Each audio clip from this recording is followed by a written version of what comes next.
Analisis film Pengabdian untuk Negeri oleh peserta Latsar CPNS 2023, Merdeka Pontianak. Kelompok 1 yang beranggotakan Arnold Siagian, Vina Rahmatul Ulah, dan Putih Lego Febi. Mari kita lihat cuplikan filmnya. Pokoknya saya ingin di sekolah SD pojok kecil Pak, di SD Wates, saya seperti itu. Ada yang negur seperti ini, Bu Guru besok datang ke sini lagi ya. Seperti itu akhirnya saya itu berjanji Mas, saya harus di sini. Walaupun saya ditawari di sekolah yang bagus-bagus saya tidak mau. Saya sudah berjanji ingin mengajar di sini supaya anak-anak di sini terangkat pendidikannya.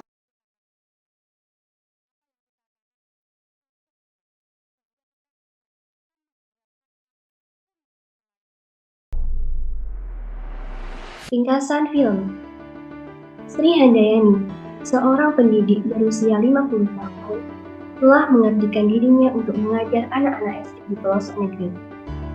Akses jalan yang sulit tidak menghalangi pengabdiannya. Dengan harapan kecil, beliau menginginkan adanya perbaikan akses jalan menuju sekolah supaya jarak tempuh menjadi lebih singkat dan keselamatan berkendara lebih terjamin. Penghasilannya sebagai seorang guru tentu saja tidak cukup untuk membiayai kehidupan dan biaya kuliah anaknya. Untuk itu, ia menjadikan aktivitas menjahit sebagai pekerjaan sampingnya. Pernah terlintas di benaknya untuk libur dari aktivitas mengajar selepas suaminya meninggal. Namun, pada akhirnya beliau tetap berangkat ke sekolah untuk mengajar, walaupun suaminya belum genap 40 hari meninggal. Jumlah keseluruhan siswa SD Wates dari kelas 1 sampai 6 yang hanya 29 orang, serta sarana dan prasarana tidak memadai, nampaknya tidak menyurutkan semangatnya untuk terus mengajar. Prinsipnya, emas akan tetap menjadi emas dimanapun keberadaannya. Beliau berjanji akan terus mengabdi di tempat itu walaupun ada tawaran untuk mengajar di sekolah bagus sekalipun.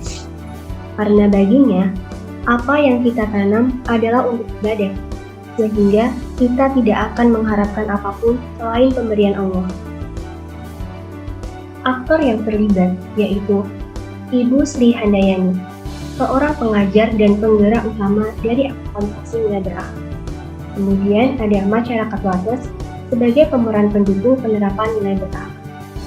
Ada juga siswa SD Wates, subjek yang menerima hasil dari penerapan nilai berakhlak, dan pemerintah pusat serta pemerintah daerah sebagai penyokong dana, sarana dan prasarana untuk penerapan nilai berakhlak.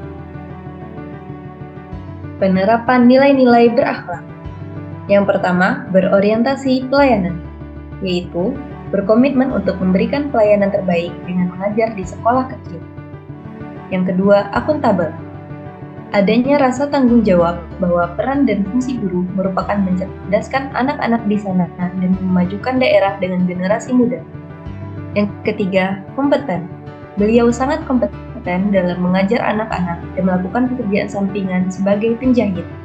Selain itu, beliau juga memiliki keinginan untuk terus belajar, yang ditunjukkan dengan menempuh pendidikan D2 di UT. Yang keempat, harmonis. Adanya kerjasama si tokoh dengan masyarakat setempat demi mendapat dukungan untuk sama-sama mencerdaskan hidup anak-anak di daerah tersebut. Yang kelima, loyal. Dedikasi dan mengutamakan kepentingan bangsa dan negara sangat nampak dari diri si tokoh. Setia untuk ikut serta dalam mencapai tujuan bangsa, yaitu mencerdaskan kehidupan bangsa telah dilakukan oleh beliau. Banyaknya rintangan yang dilalui tidak sepadan dengan hak yang harus dia terima. Tidak membuat beliau untuk putus asa dalam mendidik anak-anak. Yang keenam, adaptif. Adanya peran si tokoh saat mengajar yaitu ingin menyamakan gaya mengajar di desa seperti di kota. Dengan adanya kerjasama dengan masyarakat, tokoh memadukan perkembangan teknologi, yaitu menggunakan gadget dalam membantu pembelajaran si anak yang tetap dipantau oleh orang tua. Terakhir, kolaboratif, yaitu adanya kerjasama yang baik antara guru, siswa, orang tua, dan masyarakat setempat dalam memberikan pendidikan terbaik. Pelanggaran nilai berakhlak. Dari kisah pengabdian Ibu Sri Handayani, terdapat satu nilai berakhlak yang tidak dilaksanakan dengan baik, yaitu nilai kolaboratif. Ibu Sri Handayani, masyarakat, dan siswa telah berkolaborasi untuk menciptakan lingkungan pendidikan yang lebih baik. Sayangnya, pemerintah tidak mampu berkolaborasi untuk menciptakan sistem pendidikan yang baik di Desa Wates. Fasilitas, sarana, dan prasarana penunjang pendidikan harusnya cukup memadai untuk pelaksanaan pembelajaran. Selain itu, pemerintah daerah juga seharusnya memperhatikan akses jalan yang rusak dan senantiasa melakukan perbaikan. Dampak pelanggaran nilai berakhlak, yaitu tidak adanya kolaborasi yang baik dari semua pihak, menjadikan adanya keterbelakangan pendidikan di SD Wates. Akses jalan yang sulit serta fasilitas pendidikan yang tidak memadai tentu saja menghambat kemajuan pendidikan di tempat.